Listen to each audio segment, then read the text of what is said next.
Mga kabayan, nanindigan ang 18 dating sundalo na hindi sila makaduterte. Sa isang interview, sinabi nila na lumantad sila hindi para siraan ang administrasyon ni PBBM, kundi para isiwalat sa publiko ang talamak na korupsyon na nangyayari sa bansa. Matatandaan na ibinunyag at sinabi ni Ombudsman Boying Remulla na kumpirmadong may isang delivery ng malita ng pera na nangyari noong panahon ni dating Pangulong Duterte. Yung sinasabi nila na pro Duterte kami, kaya tingnan mo naman sir si Senador Loren Legarda, si Senador Chis Escudero, di ba sa kabila, kay baka pro Duterte naman yan sila. Bakit namin dinamay dyan? Diba? Kung may kinikilingan kami na na politiko, sana hindi namin binanggit yan. Kahapon, lantarang sinabi ni Atty. Harry Roque na walang maniniwala sa naging pahayag at tila paninira lang ni Boying Remulla matapos idawit ang pangalan ni dating Pangulong Duterte kaugnay sa di umano ay may isang delivery ng malitang pera sa kanyang termino. Ayon kay Roque, isa sa pinakaayaw ni FPRRD ay ang ma-involve ang kanyang gabinete sa korupsyon. Aniya agad na pinasisibak ni Duterte ang mga ito kahit malapit pa ito sa kanya. Well, una-una, wala naman pong naniniwala doon sa sinasabi nila na nagkaroon ng lantarang korupsyon sa panahon ni Presidente Duterte. Dahil ang problema ko nun talaga as spokesperson, paano ma-explain kung bakit yung mga pinakamalalapit pa kay Presidente sa panahon ng kampanya at sa gabinete ang unang-unang natanggal sa mga posisyon. At wala pa nga napapatunayan, pinapatanggal na ni Presidente Duterte dahil ng kanyang patakaran.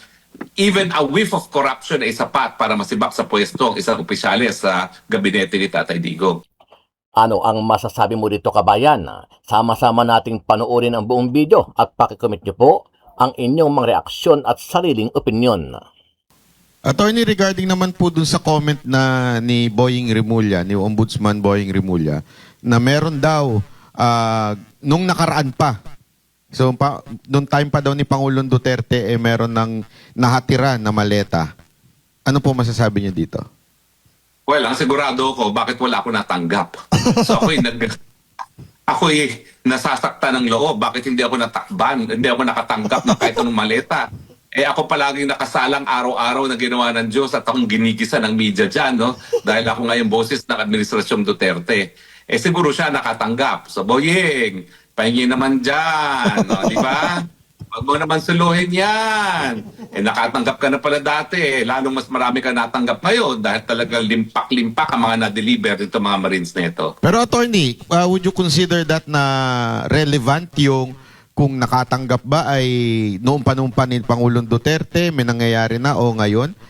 Importante ba yun o anong pinapatunayan nun?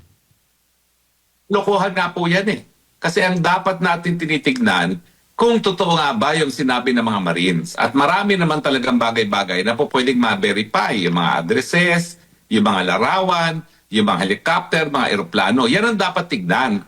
At ang dapat gawin ngayon is imbestigahan nga yung kanilang mga sinabi at parusahan at tignan talaga kung sinong dapat makulong ng panghabang buhay dahil sa pagpandarambong galing nga sa kaban ng taong bayan. Hindi po pwede yun na magnanakaw kayo dyan sa gobyerno. Ang sagot, magnanakaw din kayo. Well, una-una, wala naman pong naniniwala doon sa sinasabi nila na nagkaroon ng lantarang korupsyon sa panahon ni Presidente Duterte. Dahil ang problema ko nun talaga as spokesperson, paano ma-explain kung bakit yung mga pinakamalalapit pa kay Presidente sa panahon ng kampanya at sa gabinete ang unang-unang natanggal sa mga posisyon. At wala pa nga napapatunayan, pinapatanggal na ni Presidente Duterte dahil ng kanyang patakaran. Even a whiff of corruption ay sapat para masibak sa pwesto ang isang opisyales sa gabinete ni Tatay Digong. Ngayon, sinasabi na ng mga mandurugas talaga yung mga tao sa gobyerno, imbis na imbestigahan at tignan kung dapat nga bang tanggalin dito mga korap nito sa gobyerno, ang sinusupil pa at ang dinidiin ay yung mga nagsasabi ng katotohanan at nagtumatayo at nagbibigay ng testigo para nga po mahuli ang mga korap na yan. Attorney Roque, si Coach Oli po. Yes, Coach. Ang pinakamaingay ngayon na balita ay patungkol dito sa maleta.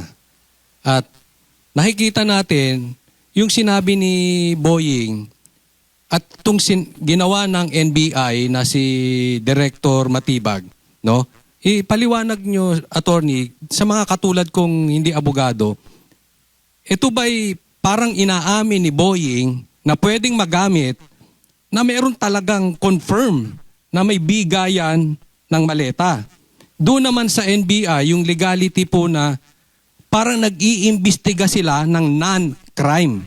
Kasi ang iniimbestigahan nila yung mga mga 18 Marines, hindi nila mapatawag yung subject ng krimen kung hindi yung nagsiwalat ng krimen.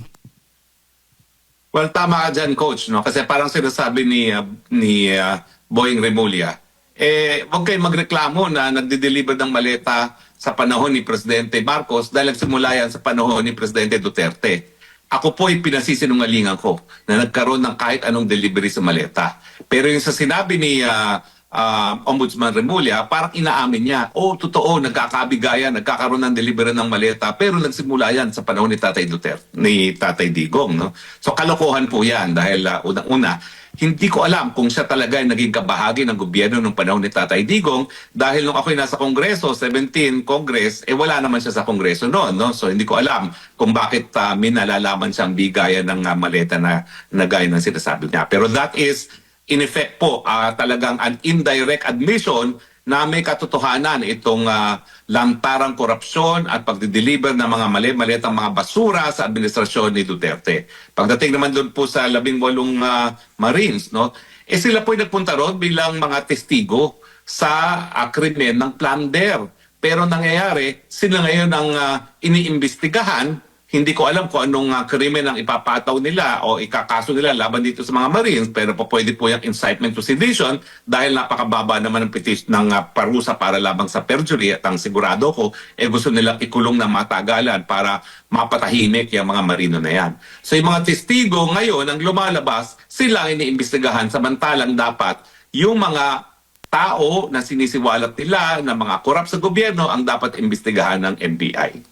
Kung si BP Sara, nung siya ay secretary ng Department of Education, naghatid po ba kayo sa kanya ng pera? Ano naman ang pakiramdam ninyo na na hindi kayo inimbitahan ni Lacson at parang tila minaliit kayo ni Lacson at ni Soto? Hindi kayo inimbitahan sa Blue Ribbon? Yes, sir. Meron ba? Sige lang. Baka sir, hindi niya lang kami inimbitahan kasi baka mapatunayan doon, masabi yung katotohanan. Pag nagtanong sila ba? Si Lacson po ba ay nahatiran ninyo? Meron kayong kaalaman? Wala naman. So, si Soto lang, yung ngayon ay nasa Blue Ribbon o sa leadership ng Senate. Opo, sir. Okay. Puro kabilangin ang tinatanong natin nakatanggap eh. Tanungin natin sila. Kung si BP Sara, nung siya ay secretary ng Department of Education, naghatid po ba kayo sa kanya ng pera? Wala po, sir. Wala. Hindi, kasi ayan ang inaano nila eh. Ayan ang narrative ng mga dilaw eh. Na Duterte lang daw tong mga to. Kaya ang dinadali nila o ang tinitira nila, yung yung administration Itanong natin, lang. kayo ba Duterte lang ba talaga kayo o ano? Sige nga. Wala po, Kami sir, neutral kami sir. Ilan dito Ilocano? Ang dami. Marami. Ilocano rin ako. Ilocano rin kami. Lalo na to, kuripot nito eh. Ito. Hindi, kapatid ko kasi ito eh. Yung kapatid Linawin ko, kapatid ko to eh. Kaya, Huwag niyo sabihin hindi totoo na kuripot ang Ilocano. so, yung mga nasa likod, Ilocano. Waldas ka lang daw, boss. Yan, ito sa harap din oh. Kasi iba, Mindanao na. Mindanao. Oh. Kaya para balanse tayo. Kay Congressman Pulong Duterte. Wala din po sir, wala din. Wala din. Kaya nga sabi namin sir, itong paglalahad namin, hindi to siya na maka-pro Duterte kami, maka-pro BBM kami. Ang nilalahad namin sir, ay yung kung ano nakita namin at kung anong katotohanan lamang. Kasi from the beginning yung sinasabi ni attorney sa amin, in-explain sa amin kung ano nakalala yung corruption sa Pilipinas. Kaya inisa-isa namin, na-explain sa kanya na yun nga, ganyan na kalaki ang korupsyon ng Pilipinas, sana pupunta yung budget. Kami sir, may alam kami sa mga ganyan.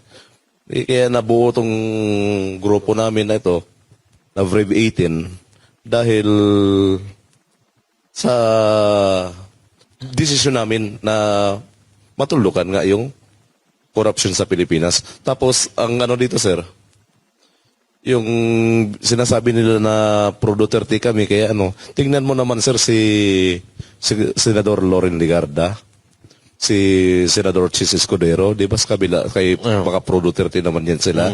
Bakit namin dinamay dyan? Di ba? Kung may kinikilingan kami na na politiko, sana hindi namin binanggit yan.